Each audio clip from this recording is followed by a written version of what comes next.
When he goes quiet, it's tempting to assume he's over it, that he's done, that the silence means he's moved on, without a second thought. But silence doesn't always mean absence. Sometimes it's a tool, a mask, and other times it's a test. Not for you, but for him. You see, when someone is truly over you, they don't need silence to process. They've made peace. They're not watching to see if you notice the distant. But when someone still feels something, when they're still emotionally connected, silence becomes a kind of power play, a subtle way to regain control or to create space that they hope you will cross first. Think about it. If someone had really moved on, they wouldn't need to disappear to prove it. They'd be genuinely indifferent, not strategically distant. But silence that feels calculated, that's not peace. That's someone trying to reset the emotional playing field. There's a particular kind of silence that comes not from closure, but from conflict, internal conflict. A person can be battling within themselves, trying to convince themselves they don't care, while their thoughts are still circling back to you. And that's the tricky thing about emotional attachment. It doesn't always come out as direct communication. In fact, when someone is emotionally attached, they often don't say it. They go quiet, hoping the quiet will say it for them, or hoping it will protect them from the vulnerability they don't want to show. But here's the catch. That very silence becomes a mirror, not for you, but for them. When the conversations stop and the attention fades, the echo chamber of their own mind starts to amplify everything they tried to ignore. Memories, regrets, the tension between who they pretend to be and what they actually feel. I've seen it so many times. A guy walks away, acting like he's fine. He doesn't check in. Maybe he even starts dating someone else. But deep down, his emotional attachment hasn't gone anywhere. He's just trying to suffocate it with distractions, or pride, or a fear of what happens if he admits he still cares. So he fakes detachment. He performs this moving on act, but that performance crumbles when he's alone. When the noise dies down and no one is watching, that's when it hits him. Silence, in that moment, is no longer power, it becomes exposure, because he's left with only his thoughts. And if those thoughts keep bringing him back to you, then no amount of pretending can drown that out. That's the thing about emotional connections. They don't just disappear because someone stops talking. Real emotional ties outlive contact. They show up in the space between messages, in the reaction he has when he sees your name, in the way he hesitates before reaching out, not because he doesn't want to, but because he does, and he doesn't know how to anymore. So when you're on the receiving end of that silence, don't rush to fill it. Don't chase after an answer, because the truth is, if someone is truly done, their actions speak clearly. But when someone is silent and still watching, still reacting, still lingering, that's not closure, that's confusion. That's someone wrestling with the emotions they don't know how to handle or express. What often happens next is a delayed reappearance. They resurface, sometimes weeks, sometimes months later, with a casual message. Hey, have you been? Or a memory from the past. And you might wonder, why now? But that moment didn't come from nowhere. It came from all the noise they sat with in your absence. The silence didn't clear their feelings, it clarified them. So the question isn't just whether he's silent. The real question is, what is that silence protecting? If it's peace, you'll know. But if it's pride, fear, or longing, you'll feel that too.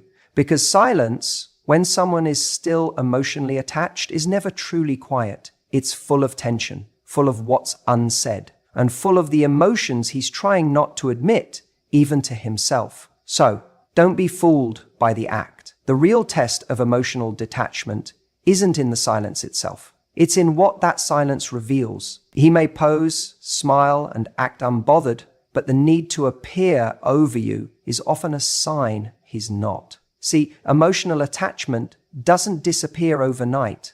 It doesn't have an off switch.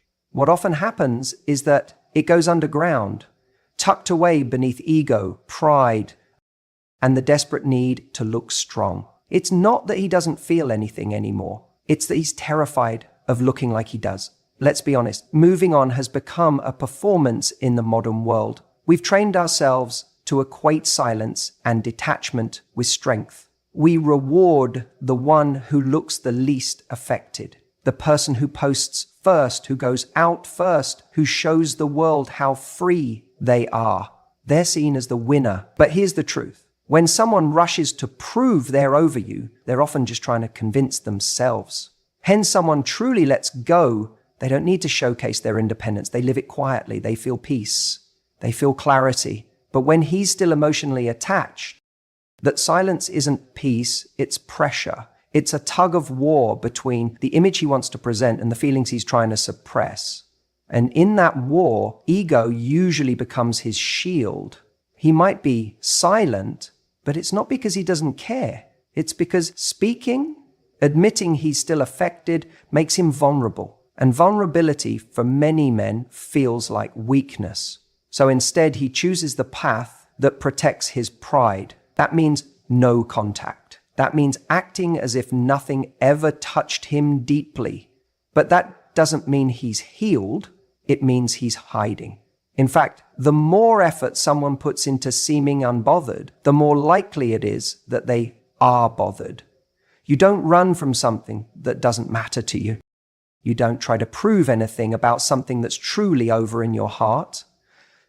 And that's the trap of emotional performance. It looks like freedom, but it's often just resistance. Here's where it gets interesting. That resistance shows up in ways that feel confusing to you. You start asking yourself, if he doesn't care, why is he watching my stories?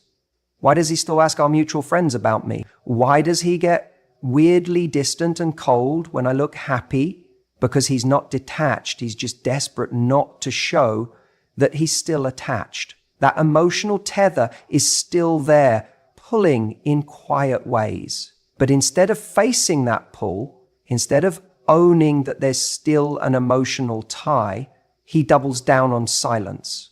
He tells himself that silence is power. That if he says nothing, feels nothing, reacts to nothing, he wins. And in that game, ego feeds him. Because ego hates discomfort. Ego tells him, you don't need her. You're above this. Stay quiet. Stay cool. But underneath, ego lives emotion. And emotion doesn't care about your pride. It sneaks up on you at night. It reminds you of the good moments. It catches you off guard when you smell her perfume on someone else or hear that song on the radio, and then it stings. Because that silence he chose, it didn't stop the memories from playing. It didn't delete the attachment. It just buried it under layers of denial. That's why the silence becomes so loud, because he's not expressing anything. He's not releasing it. He's just pushing it down. And eventually what we suppress always resurfaces. It shows up in short temper, in emotional unavailability, in rebound connections that don't feel right. It shows up when he realizes he's with someone new, but still comparing her to you. That's not peace. That's residue. And here's the thing you need to hear. His silence is not a reflection of your worth. It's not confirmation that he didn't care. It's not proof that it meant nothing to him. It's just the way he's managing his discomfort, his fear of vulnerability, his internal war between pride and emotion. And if you keep interpreting his silence as detachment, you'll miss the truth. The truth is, he's faking it, not to hurt you, not to play games, because he doesn't know how to be both affected and honest at the same time. And you're in the middle of that silence, wondering if it ever mattered. You're reading into the absence of words as if that's the final story. But it's not. It's just the part he doesn't have the courage to write out loud. Sometimes silence isn't peace. It's fear in disguise. The real breakup doesn't always happen the moment someone says it's over. We often assume that the end of a relationship is marked by the last conversation, the final argument, or the moment one person walks away. But the truth is, for a lot of people, especially men, the emotional severing doesn't happen at the goodbye. It begins when the attention stops. That's when reality really starts to settle in. See, in the immediate aftermath of a breakup, especially one where he's the one who left, there's this illusion of freedom. He might feel a sense of relief, like he's finally free from the pressure or the emotional intensity of the relationship. He may even convince himself that this was the right decision. So he goes out, maybe posts some pictures, hangs out with friends, but that's the surface. That's the noise. And that noise is comforting because it fills the silence. It keeps the mind from drifting to the uncomfortable space of reflection. In those first few days or even weeks, it's easy to distract yourself. It's easy to scroll, swipe, party, or work endlessly. But the moment your attention stops, the moment you go quiet, stop reacting, stop checking in, stop being emotionally available in even the smallest ways, that's when something shifts. Because up until that point, part of him still feels connected. Even if you haven't spoken directly, your energy might still be in his world. Maybe he's watching your stories, waiting for a post that suggests you're missing him. Maybe he checks to see if you've seen his. Maybe he's silently hoping for that one message, even if he never admits it. That invisible string is still there, still tying him to you, because your attention, even in small doses, tells him, I still see you, I still care. But when that goes away, when the line goes dead, and there's no more signal, that's when the emotional truth hits. That's when the fantasy starts to fade, and he's left with nothing but the silence and whatever's still unresolved in him. And that's the hardest part. Because now there's no one reflecting him back to himself, no one validating his choices, no one reacting to his moves. There's no audience for the version of him he's trying to portray. And suddenly, those pictures he posts don't hit the same. The nights out feel emptier. The distractions lose their power. You see, emotional attachment doesn't need presence, it needs impact. And when your absence begins to speak louder than any words you ever said, that's when he realizes you're no longer orbiting his world. You're not just gone physically, you're gone emotionally. You've stopped feeding the illusion that he still has some kind of grip on you. And let's be honest, that's when the regret creeps in. That's when he starts wondering what he really lost. Because it's easy to feel in control when someone still gives you even a little piece of their heart. But when they take it all back, that's when you feel the emptiness. He may not text you, he may not call, he might not even admit it to himself fully. But deep down, he's going to feel that shift.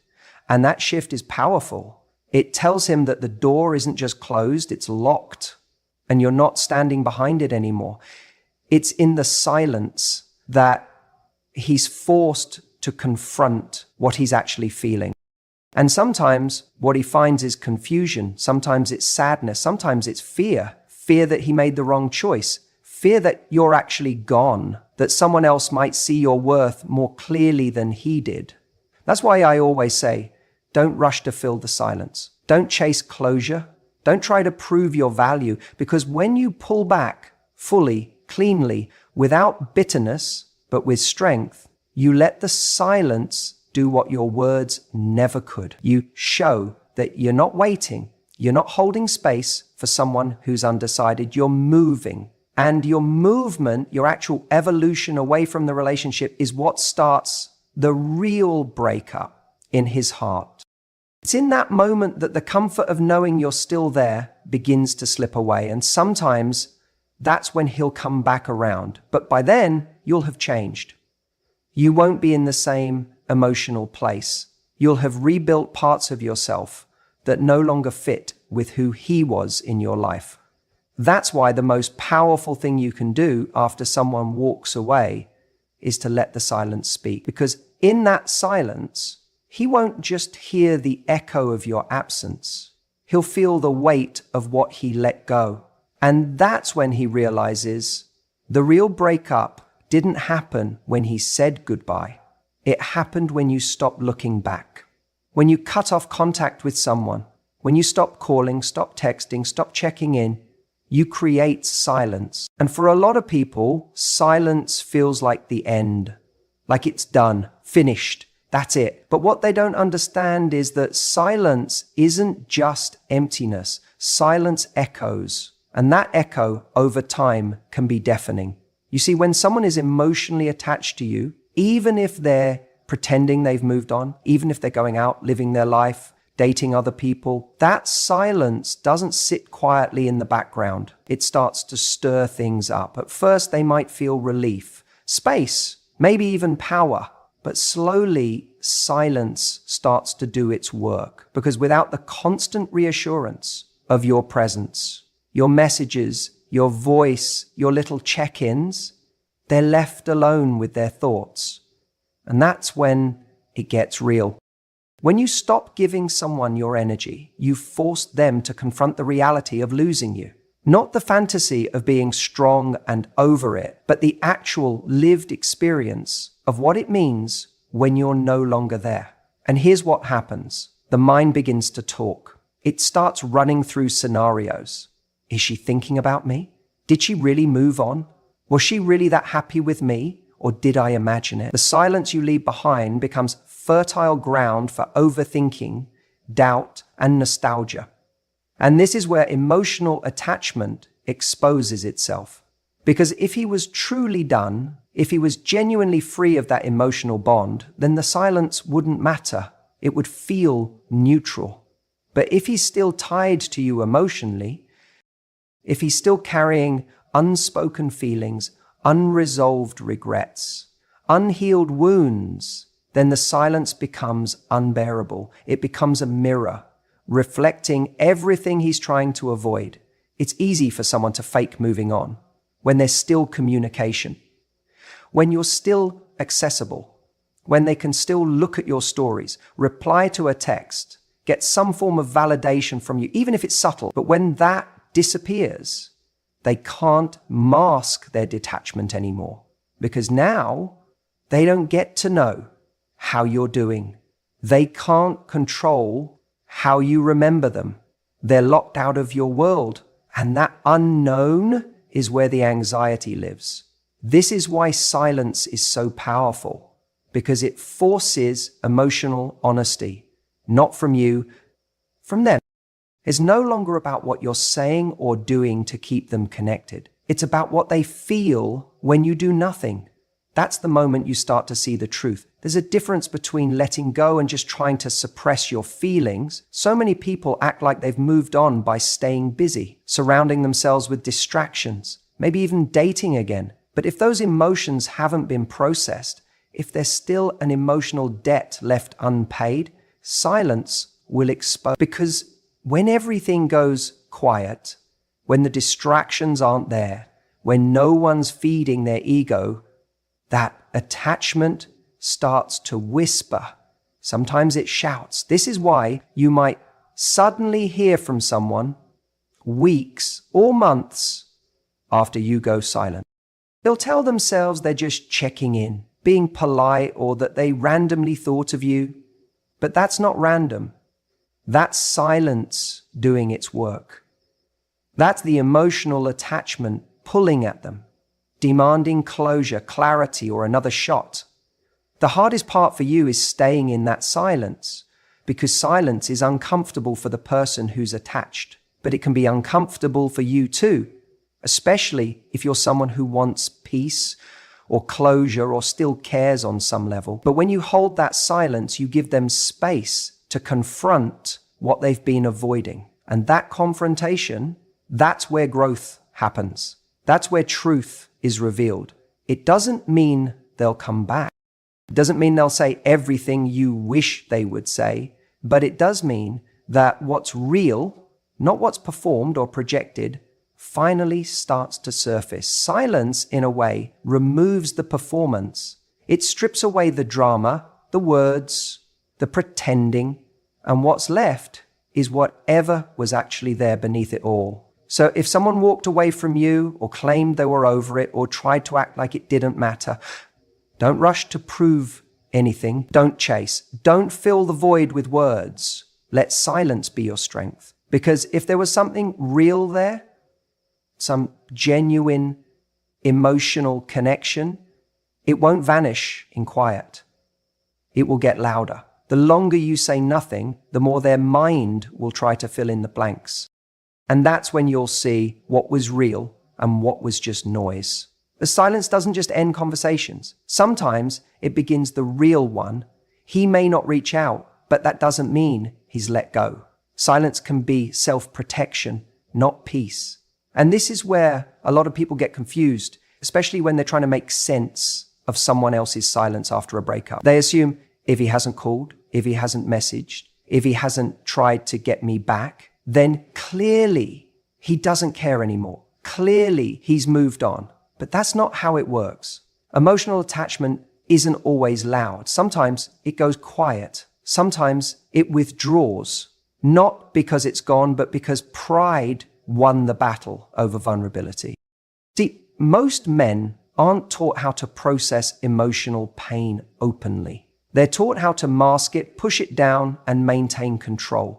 So when a breakup happens, especially one that hits them harder than they expected, they don't always react with authenticity. They react with strategy. And that strategy is often disappear, go silent, pretend they don't care. Why? Because it feels safer to appear detached than to be honest about still being emotionally invested. Pride says, don't reach out first. Pride says, she needs to wonder about me, not the other way round. But underneath that performance, there's still attachment. This is why you'll notice some men go completely radio silent, not because they've emotionally resolved the breakup, but because they're terrified of what reaching out would expose. It would reveal their lingering feelings. It would make them vulnerable to rejection. And most importantly, it would strip away the illusion of strength they're clinging to. Because in their mind, being the one who cares less is a position of power. So they choose silence, not because they're at peace, but because their pride won't let them show that they're still hurting. Now, here's the thing. A man who's truly moved on doesn't need to prove anything. He doesn't need to go quiet just to make a point. He doesn't need to avoid contact just to protect his ego. That's what people do when they're still emotionally entangled. When a man is still attached, silence becomes a game of control. It becomes a way to say, I'm still in this, but only on my terms. He wants you to think he's fine, but he's still checking your stories, still watching your posts, still wondering who you're with and whether you're thinking about him. That's not closure. That's attachment playing dress up as detachment. You might ask yourself, but if he still cares, why wouldn't he just say it? And that's the heartbreaking part. Sometimes the fear of being rejected again, of being seen as weak, of giving someone else the upper hand emotionally, it's too much for him to face. So rather than risk that exposure, he retreats. It's not because his feelings disappear. It's because his pride couldn't coexist with his vulnerability. He chooses silence, thinking it makes him strong.